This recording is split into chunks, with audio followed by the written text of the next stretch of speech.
안녕하세요. 주민이 주인이고 주인공인 외도마을 방송 라이브 소울 언론 인사이트 29번째 시간. 저희는 진행을 맡은 주민기자 고경아 김상근입니다. 저희 언론 인사이트는 언론에 게재된 우리 마을의 얘기를 보고 우리 마을 주민의 입장에서 제대로 된 기사인지 무엇이 문제인지를 곰곰이 생각해보는 시간으로 준비했습니다. 네, 그럼 이번 달 언론 인사이트 시작해 보도록 하겠습니다. 네. 경아 씨 준비된 첫 번째 소식 부탁합니다. 네, 첫 번째 소식 알려드릴게요. 뉴시스 7월 3일 기사인데요. 제주 지역에서 차량들의 과속이 낮아 교통사고 위험이 높은 주요 도로를 중심으로 구간 교통 단속이 확대된다.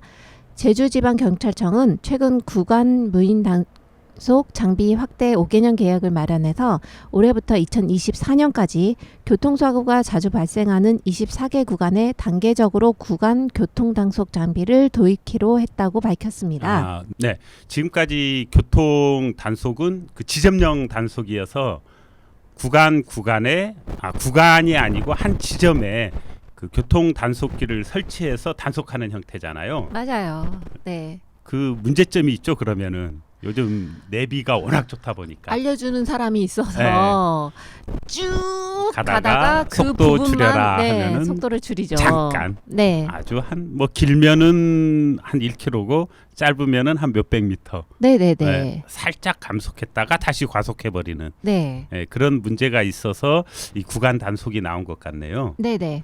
지금 구간 단속을 실시하고 있는 곳들이 있잖아요. 가장 여러분들도 많이 알고 계실 거고 네. 가장 게 활성화되어 있다고 해야 되나요? 네. 그게 아마도 평화로잖아요. 네, 평화로. 네. 그러니까 저기 위쪽으로 올라가면 그 공룡랜드? 네, 공룡랜드. 네, 거기에서부터 시작해서 이제 서귀포까지 쭉 이어져서 이제 구간 이제 평균 속도를 네. 가지고 하는 거잖아요. 네, 참 괜찮은 것 같아요. 네, 그런 단속보다는. 네네. 지점 예전에도 단속보다는. 거기에는 그 지점 단속만 있었어서 거기를 자주 왔다 갔다 하시는 분들이거나 아니면 이제 좀 익숙하신 분들은 그 포인트를 아세요. 그쵸. 그래서 그 부분만 살짝 줄였다가 보통 때는 거기 어마어마하게 과속들을 하시더라고요. 그렇죠. 뭐 안개 낀 때 사고도 참 많이 나고. 그래요. 네, 너무 과속하다 보면은 이제 앞에 약간 뭐 이렇게 정차되어 있는 차를 추돌을 하는 경우도 몇 번 발생했었고요. 거기가 또 일직선 도로라 딱히 주의를 기울이지 않고 네. 그냥 과속으로 달리시는 분들이 계시긴 해요. 네, 근데 이제 구간 단속을 하게 되니까 이제 평균 속도를 어느 정도 네. 이제 유지를 해야 돼서 어쩔 네. 수 없이 그쵸. 이제 그 속도를 맞춰서 가게 되는데 네. 그거를 그럼 외도에도 한다는 말씀이신가요? 그렇죠. 지금 원래 그 제주시 연삼로 네네. 그 JBS 앞 그 해서부터 이제 8호 광장 서측으로 양방향 약 2.8km 구간과 그리고 제주시 외도동 부영 아파트에서 도평 입구 교차로, 지금 우평로를 얘기하는 겁니다. 도평 입구 교차로까지 양방향 3km 구간, 그리고 서귀포와 서귀포 그 교송 교차로에서 수산 사거리 2.8km 등 3개 구간에 교통 단속 장비를 설치할 계획이라고 하는데요. 연삼로 거기 앞은 이해가 돼요. 거기가 꽤 긴. 그렇죠. 거기도 직선 코스인데다가 좀 신호등도 좀 있어서. 거의 그 계속 그 직진 신호등이 켜지는 구간이거든요. 네, 맞아요. 직진 신호등이 그냥 쭉 켜져 있으면 그냥 샹 그게 좀 빨리 가는 길이긴 해요. 네. 근데 부영 아파트 앞에서 도평 입구 교차로 3km 구간은 저는 좀 의문인 게 중간에 도평 초등학교도 있고 그렇죠. 그리고 성지 요양원 앞쪽. 그러니까 도평초등학교 앞은 이제 어린이 보호구역이고 네. 그다음에 성지요양원 앞은 노인 보호구역이고 그렇죠. 그리고 중간 이제 그 신호등이 생겼어요, 그죠? 네네. 그쪽에 집들이 많이 생기면서 신호등이 이제 2개인가 더 생기지 않았나요? 네, 저도 요 뉴스를 보면서 네. 지금 요 우평로 구간은 구간 전체 단속도 좋기는 한데 그것보다는 지금 사고 위험이 높은 곳들이 몇 군데 있거든요. 작년이었던가요? 네. 큰 사고가 있었잖아요. 예, 그렇죠. 도평 도평교 네. 거기에 그 교차로 아닌 그 버스 종점이 있거든요. 네네. 네, 그쪽에 이렇게 내리막에서 과속들을 많이 해서 사고들이 자꾸 나는 구간이고요. 그 위쪽으로 네, 그 위쪽도 그렇고요. 또 네, 있잖아요. 네.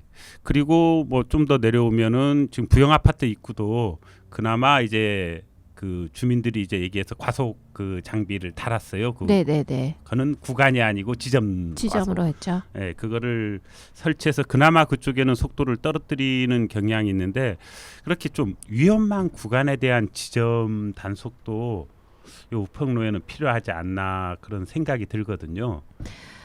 네, 저도 정말 많이 다니는 길이라서 네. 이제 제가 생각하기에는 그러니까 과속도 과속이긴 한데 그쪽 많이 지나가긴 하는데 저는 그 옆쪽으로 인도가 있는데 그 아침에 제가 이렇게 가다 보면 그 주전자래 주차. 자전거를 자전거. 타고 네. 등교하는 친구들이 있어요. 아, 꽤 돼요. 그쵸? 네. 그 친구들이 조금 위험하지 않나? 라는 위험하죠. 생각이 네. 들더라고요. 네. 그리고 또 한 가지 이 우평로에 네. 그 일반 횡단보도들을 신청하면 잘 안 되더라고요. 왜일까요?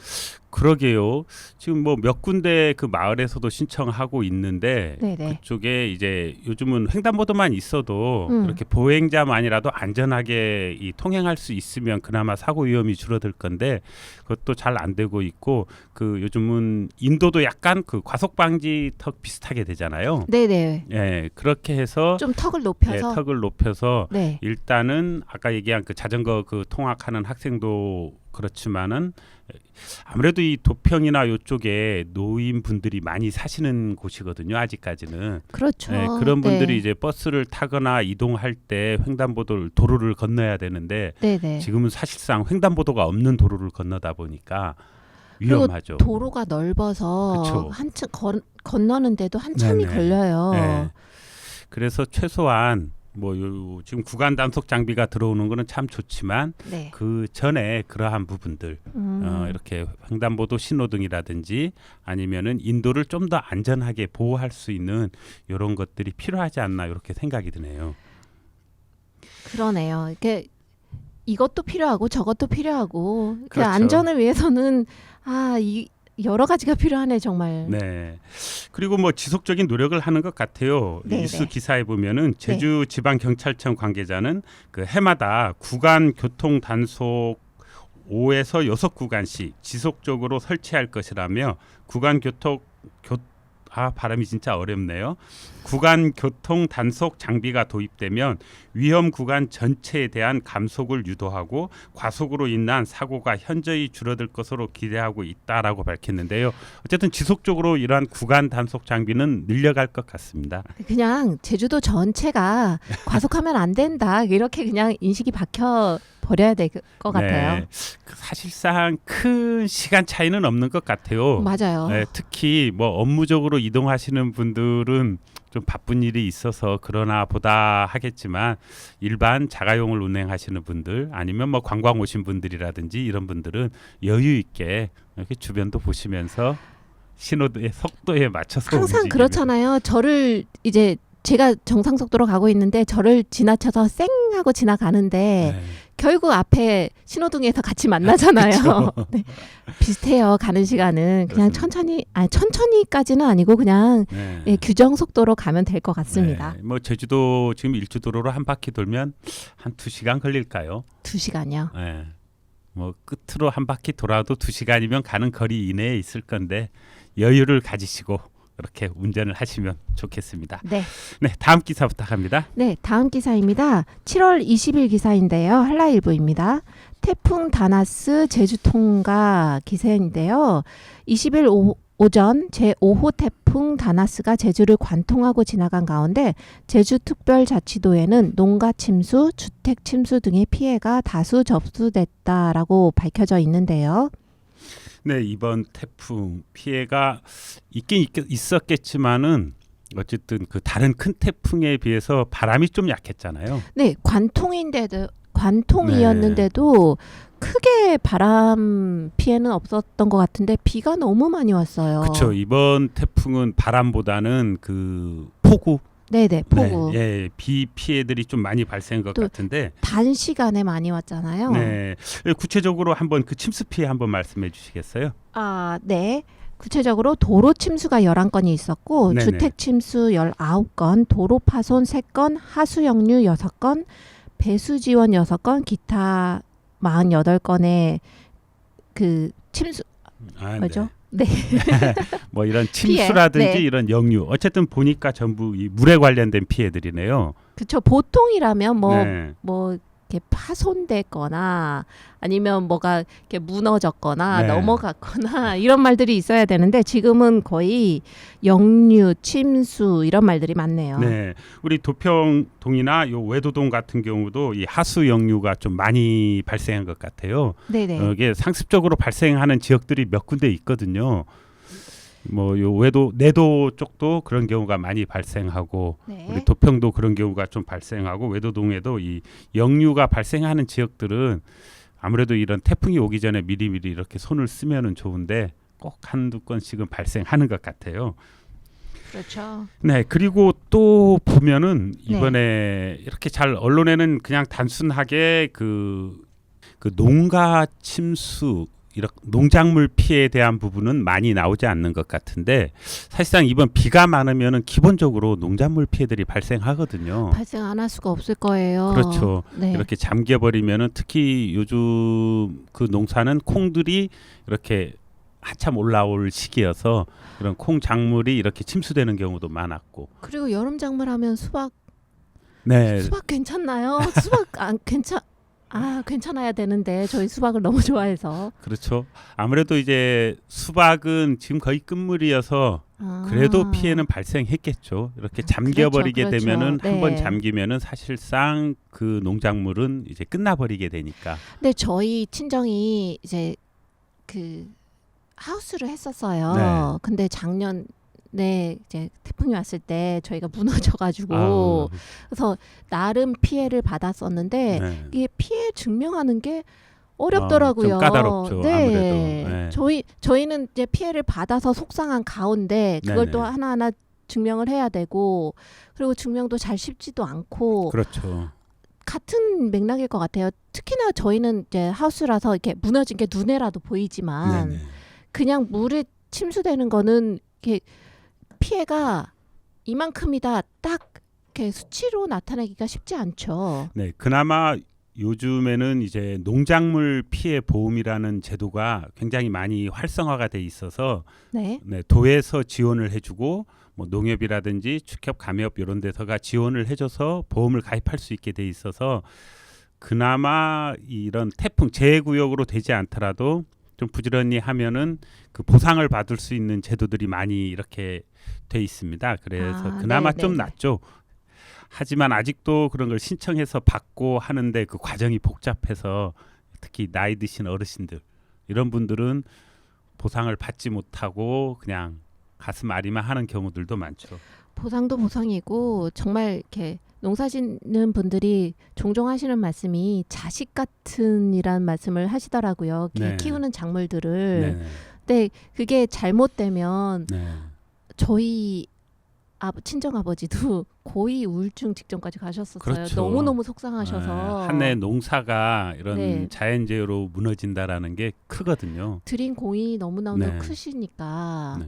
그래서 이렇게 피해가 없는 게 최선이겠지만 많이 피해가 있다 그러면 그분들의 노고에 대한 정당한 그렇죠. 이제 보상이 이루어졌으면 싶네요. 네. 아 그리고 제주도는 앞으로 이런 태풍 시 뭐 그 외 우리 항공 여객선 뭐 가장 이런 큰 것들 문제죠. 예, 많은 피해가 발생하잖아요. 네네. 저도 한번 경험을 했었는데 해외여행을 가려고 하다가 그 폭설로 인해서 비행기가 뜨지 않은 경우가 있었어요. 그쵸. 그게 저희 제주도에서는 보통 직항으로 안 가면 네. 이제 경유를 해야 되는데, 그러니까 육지 상황은 괜찮고 제주도만 안 좋을 때, 네. 그럴 때는 자연재해로 이제 보상을 받을 수가 없을 때가 있더라고요. 그렇죠. 그러니까 그걸 이렇게 증명하기도 힘들고, 네. 우리는 비행기 다 뜬다. 근데 네네. 네가 못 온 거다. 이렇게 그렇죠. 돼버리니까. 네. 네, 그런 이제 항공 여객 중단에 따른 피해도 좀 많았던 것 같아요. 아무래도 제주도는 태풍이 와버리면 발이 묶여버리잖아요. 그렇죠. 네, 그리고 그렇다고 지금 공항 사정이 좋은 게 아니어서 다시 그게 원활하게 가는데 시간도 많이 걸리고. 태풍이 오면 그 실시간 검색어에 제주항공이 항상 네, 5위 안에 떠 있어요. 그렇죠. 네. 네, 어쨌든 첫 태풍이었잖아요. 네. 네, 큰 태풍은 아니었지만은 이제 피해를 입으신 뭐 이렇게 도민이라든지 농가분들 빠른 이제 복구가 됐으면 좋겠고요. 이제 아직 끝나지는 안 한 것 같아요. 태풍이. 앞으로 더 올 가능성이 훨씬 크긴 하죠. 예, 안 오면 좋긴 한데 네. 사실상 어떻게 보면은 태풍도 이렇게 자연을 정화시키는데 한 축을 담당하는 거잖아요. 없어서 되는 거는 아니고 반드시 생기는 거기 때문에 좀 사전에 준비할 수 있는 거는 충분히 준비하고, 네. 네, 그래도 발생하는 피해에 대해서는 이렇게 정부 차원이라든지 이런 도 차원에서 빠른 복구와 피해 보상들을 해줬으면 하는 바람입니다. 네. 다음 뉴스 넘어갈까요? 네, 다음 뉴스입니다. 7월 22일 한라일보 뉴스인데요. 서부중학교 토지 매입 난항이라는 뉴스입니다. 제주시 외도동에 설립할 예정인 가칭 서부중학교 예정 부지를 매입하기 위한 협의에 들어갔지만 토지주와 교육청 간 토지 가격에 대한 의견차가 커서 개교 시기가 다시 늦춰질 가능성이 큰 것으로 전망된다라는 기사입니다. 네, 지난번에 이제 토지 부지도 확정되고 이제 다 됐구나라는 인식들을 많이 갖고 있잖아요. 그러니까요. 네. 개교 시기까지 나왔잖아요. 네, 개교 시기도 네. 한번 늦춰진 걸로 알고 있는데 2020년에서 2022년으로. 네네네. 2022년이면 지금 4학년들이 들어가는 그렇죠. 시기인데 네. 이게 더 늦춰질 가능성도 있다는 기사인 것 같은데요. 네, 사실상 그렇죠. 이제 그 부지가 개인 사유지잖아요. 뭐 저희 마음 같으면은 당장 빨리 이렇게 매입을 해서 네. 추진됐으면 하는 바람이지만은 그렇지만 그렇다고 이게 그렇죠. 자본주의 민주주의 상태에서 네, 그분들이 피해 보는 것도. 그냥 무조건 손해 보고 네. 다 내놓으시오라고 할 수는 없는 거잖아요. 그게 가장 큰 게 어쨌든 금전적인 부분인 것 같아요. 그렇죠. 네, 금전적인 부분이 이제 토지 매입이라는 게 기본적으로 이렇게 그 국가가 매입을 할 때는 정해진 금액에 매입을 하잖아요. 감정을 받아서 감정평가 금액 기준으로. 네. 근데 요즘 뭐 제주 토지가 워낙 핫하다 보니까 많이 좀 침체되긴 했지만 그래도 이제 토지주는 또 요구하는 금액이 그런 금액보다 더 이상을 요구해 버리고. 그렇죠. 네, 이런 그 차이적인 부분에서 발생하는 거를 이제 메꿀 수 있는 그런 방법이 필요한 것 같아요. 실질적으로. 뭐 예를 들어서 지금 그 토지 가격이 굉장히 오르다 보니까 그 네. 토지주들이 토지를 매도했을 때 가장 크게 생각하는 부분이 양도세라는 부분이 발생하거든요. 세금 부분이 저는 네. 이렇게 큰 토지를 가져본 적이 없어서 잘 몰랐는데 그렇죠. 세금 부분이 엄청 크더라고요. 네, 그 뭐 직접 작용을 하면은 뭐까지 감면되는 부분들이 있는데 이제 네. 작용하는 토지도 많은데 작용하지 않은 분들은 더 많죠. 이제 금액이 크면은 뭐 작게는 40%에서 많게는 한 50%까지도 되는 경우가 있다고 하더라고요. 그렇다면 지금 이 상황에서는 네. 내가 토지를 갖고 있고 싶지 않아서 팔겠다는 게 아니고 그렇죠. 어쩔 수 없이 네. 그런 상황이라면 뭔가 혜택이 있어야 되는 거 아닌가요? 네, 그래서 많이 얘기되는 부분 중에 하나가 네. 그런 세금 감면, 음. 감면이라든지 뭐 약간 절감이라든지 네. 뭐 이런 게 법적으로 좀 대안들이 제시돼야 이렇게 토지를 수용하는데 좀 더 그 편하지 않을까? 편하다? 뭐 표현은 제가 정확하게 어떻게 말씀드리기 하지만 그런 부분들이 좀 있을 것 같아서 좀 이런 게 제도화 됐으면 하는 바람이 있고요. 네네. 네, 어쨌든 지금 서부중학교 예집지가 전체가 지금 사유 토지잖아요. 그렇죠. 네. 이게 아예 처음부터 이제 뭐 계획된 그런 학교 부지가 아니고 네. 이게 전혀 계획되어 있지 않았던 학교가 이제야 생기는 거라서 네. 그냥 사유지에 들어가게 되는 거잖아요. 네. 사실상 지금까지 보면 최근에는 이 학교 부지라는 게 네. 이렇게 도시 계획 이렇게 도시 계획을 하는 곳에 기본적으로 학교 부지들이 설정돼서 그러니까 예, 미리 다 그렇죠. 돼 있는 곳에 그냥 들어가게 되는 건데 이런 경우는 흔치 않은 경우라 이렇게 계획된 도시가 아닌데 이 외도동 특히 뭐 여기 서부 중학교지만은 그 중심에 외도동이 있는 것 같은데 그 외도동 인구가 생각보다 많이 증가하고 있잖아요. 그렇죠. 네. 저희들 방송에서도 2만이 넘으로 중간 그 변화 추이를 얘기했었는데 정확하게 지금 뭐 올 7월 기준 외도동 인구가 얼마인지는 모르겠지만 어쨌든 계속 증가는 하고 앞으로 더 증가할 거잖아요. 맞아요. 증가 네. 추세가 다른 시도에 비하면 훨씬 네네. 큰 폭으로 증가하고 있고 게다가 젊은 층이 많은 그렇죠. 그게 더 중요한 곳이라서, 것 같아요. 젊은 네. 층이 많고 앞으로 그 중학교, 초등학교, 중학교 이런 네네. 인구는 당분간은 감소 추세가 아니라 증가 추세로 갈 것 같은데 꼭 필요하잖아요. 필요하죠. 필요합니다. 네. 그래서 저희가 이제 서부중학교 이제 개교 확정됐다 했을 때 얼마나 좋아했어요. 네. 근데 이제 난항이라고 이렇게 신문 기사가 나오니까 아주 초조한 게 없진 않아. 이러다가 그렇죠. 없어지면 어떡해? 막 이런 생기긴 한데 그럴 일은 없겠죠? 네. 그러면은 또 안 될 것 같고요. 네네. 네. 그리고 뭐 당사자인 부모 입장은 더 절실하잖아요. 한 네네. 해라도 빨리 돼서 우리 애는 갔으면 좀 더 가깝고 좋은 학교에서 좋은 시설에서 공부를 했으면 한 바람인데 1년이 늦춰져 버리게 되면 그때마다 많은 학생들이 어쩔 수 없이 또 다른 곳으로 가야 되잖아요. 네네. 최대한 빨리 됐으면 좋겠고요. 이번 서부중학교 또 약간 달라진 내용이 있는 것 같더라고요. 아, 네.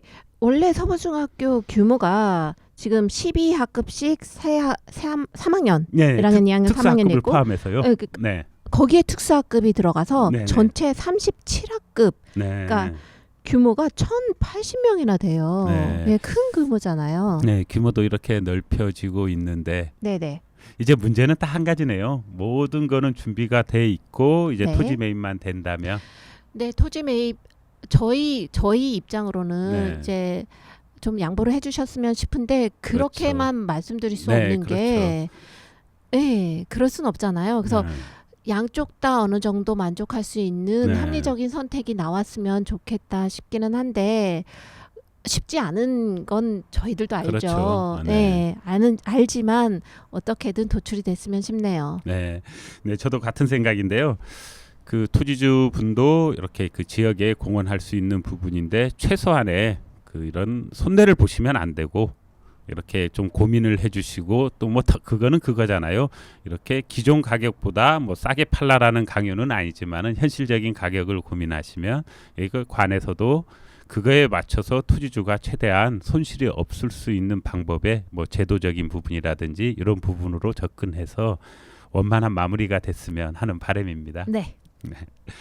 이제 세 번째 기사까지 했고 이번 마지막 기사죠? 네네, 마지막 기사입니다. 네 번째 기사 부탁합니다. 네, 7월 24일 재민일보 기사이고요. 강창석 도민 기자의 기사입니다. 네. 도로 구조와 교통 흐름을 반영한 신호등 운영 필요라는 제목의 기사인데요. 네. 도로 구조와 주변 상황을 제대로 반영하지 않은 교통 신호등 운영이 교통 흐름을 방해함으로써 지역 주민들의 원성을 사고 있다. 제주시 외도동 택지개발지구의 중앙에 있는 우정로는 일주서로와 우평로를 연결하는 1km의 중심길로 이 도로에는 3개의 교통신호등을 운영 중이다. 이 신호등은 2000년 초 택지개발 당시 설치된 것으로 차량과 인구의 증가에 따라서 지난 2016년 하반기부터 본격적으로 운영하고 있다라고 돼 있는데요. 네, 이게 운영 초기에도 네네. 그 1km 구간에 촘촘하게 3개의 신호등이 작동한다는 점. 그러니까 조금 네. 지나가면 또 있고 조금 그렇죠. 지나가면 또 있어요. 그리고 네. 이 길이 그렇게 교통 흐름이 막 막히거나 이러는 길은 또 아니에요. 그렇죠. 네. 네.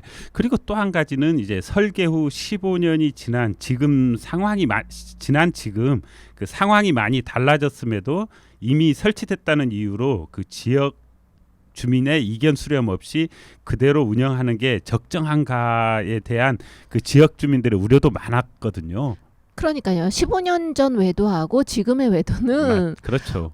엄청 틀리잖아요. 네. 그래서 그때 그때의 계획이 그때에는 맞았겠죠. 근데 네. 지금 현재의 외도에 맞춰서 수정되지 않고 그대로 실행됐다는 거에 대한 우려가 있는 것 같아요. 네네. 뭐 이게 정확하게 어떻게 돼야 된다라는 뭐 답을 저희가 내릴 수는 없겠지만은 그렇죠. 이런 문제점들이 있고 또 특히 문제가 되는 곳이 있잖아요. 많이 얘기들 되는 부분. 아마 다 음, 대부분의 외도 주민들이 네. 불편함을 느껴봤을 거고 네. 그리고 알고 계실 거예요. 네. 그러니까 뚜레쥬르 앞 저쪽 뚜레쥬르 그렇죠, 앞 그렇죠. 거기 사거리하고 그다음에 SK 대리점 있는 거기 사거리가 네.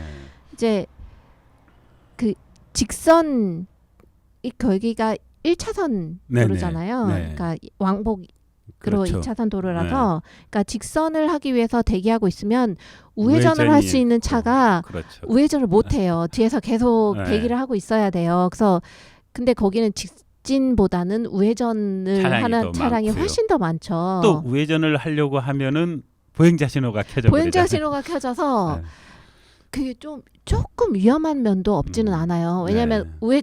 이제 드디어 켜졌다 하고 기다리고 계시다가 아무 생각 없이 우회전을 하시다가 네. 그 보행자 지나가시는 거를 네. 못 볼 수도 있어서 그렇죠. 거기 주의가 필요한 곳이기는 한데 굳이 그럴 필요가 있었나 싶기도 하고요. 네.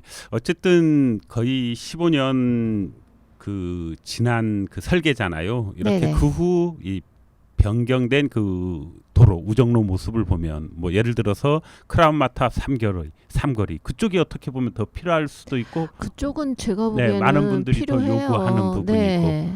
네, 설치돼 있기 때문에 운영하는 게 아니라 이렇게 다시 한번 그거를 그 지역 주민들과 한번 의논을 하면서 그렇게 재조정하는 거는 저도 필요할 거라고 보입니다. 네네. 근데 불편해라고 느끼고 있기는 한데 네. 막상 그럼 어떻게 해야 되지 싶으면 잘 모르겠는 것도 맞아요. 그렇죠. 그래도 한번 요게 같이 얘기들을 하면서 그 겉으로 드러나야 좀 더 많은 의견들도 수렴되고 그 속에서 이제 운영 방안이라든지 이런 게 나오지 않을까. 그렇죠. 네. 네. 항상 보면 우리 강창석 도민 기자님이 이제 외도에 사시잖아요. 네네. 그런 깊이 있는 요 내용들을 직접 체험한 거를 얘기해 주는 주는 기사들을 많이 쓰시더라고요. 저는 이렇게 나름 신선한 게 네. 저도 불편하다 느끼기는 했어요. 네네. 근데 속으로만 느끼고 이거를 어딘가에 가서 이제 말을 해봐야 되겠다는 생각을 못했는데 네. 이렇게 기사로 이렇게 내주시고 그래서 다시 한번 생각도 할 수 있고 그리고 그러면 관련된 분들도 다시 한번 보고 그렇죠. 이제 불편해 하시네 이제 뭔가 다른 방법들을 네네. 찾아야 되겠네라고 네. 이제 하실 수 있는 거라서 고맙네요. 네. 또 한 가지 덧붙인다면은 요 우정로가 네. 이렇게 그런 신호등 체계를 좀 불편하게 만드는 대표적인 것 중에 하나가 또 있잖아요. 주차 문제. 주차는 특히 불법 주차들이 네네. 차가 우리 얼마 전 그 기획 기사에서 한번 다뤘지만은 그 주차 문제에 대해서 다뤘었잖아요. 네네. 차량 대수와 그 주차면이 굉장히 큰 차이를 두고 있거든요. 네네네. 지금 아마 계획되고 있을 거예요. 그 어디죠? 황제돈 앞쪽에 보면은 공용 주차장 있잖아요. 네네네. 네, 그거를 이제 지상 복층화한다라는 얘기는 나오고 있는데, 그랬으면 좋겠네요. 네, 그런 주차장들은 계속 그 면들은 확보하려고 하고 있지만 그래도 그게 모든 걸 충족시킬 정도의 주차면을 갖기에는 좀 어렵죠. 네, 근데 제가 거기에서 주차에 대해서 조금 더 신경이 쓰이는 게 네. 거기 바로 앞에 놀이터가 있고 네, 그리고 그쪽 상가를 이용하는 어린 친구들이 많아요. 네, 네, 그렇죠. 그리고 마트도 그쪽에 다 있고 그래서 어린 친구들이 정말 그 차량 사이사이에서 튀어져 나오면 네. 못 볼 때가 있어요. 네. 그래서 깜짝깜짝 놀랄 때가 있거든요. 네. 그래서 그렇게 보면은 그런 것 같아요. 이 외도동 관내에 지금 요 우정로를 중심으로 한 가장 인구가 집중된 곳이잖아요. 그쪽에는 뭐 이런 신호등 체계라든지 주차 문제라든지 도로 문제가 따로따로 얘기될 게 아니고요. 맞아요. 같이 한번 이렇게 뭐 저희가 지금 답을 내놓을 수는 없겠지만 의논을 하면서 그 좋은 해결책들을 한 가지 한 가지 따로따로가 아니라 같이 찾아가는 게 어떨까 네. 이런 생각이 듭니다. 네. 네, 오늘 요 마지막 기사까지 해서 4개의 기사를 얘기해 봤는데요. 네. 네, 오늘도 고생하셨습니다. 네, 지금까지 언론 인사이트 29번째 시간 2019년 7월 언론에 비친 외도동 이야기를 나눠봤습니다. 다음번에는 더 따뜻한 이야기를 가지고 찾아오도록 하겠습니다. 안녕히 계십시오. 안녕히 계십시오.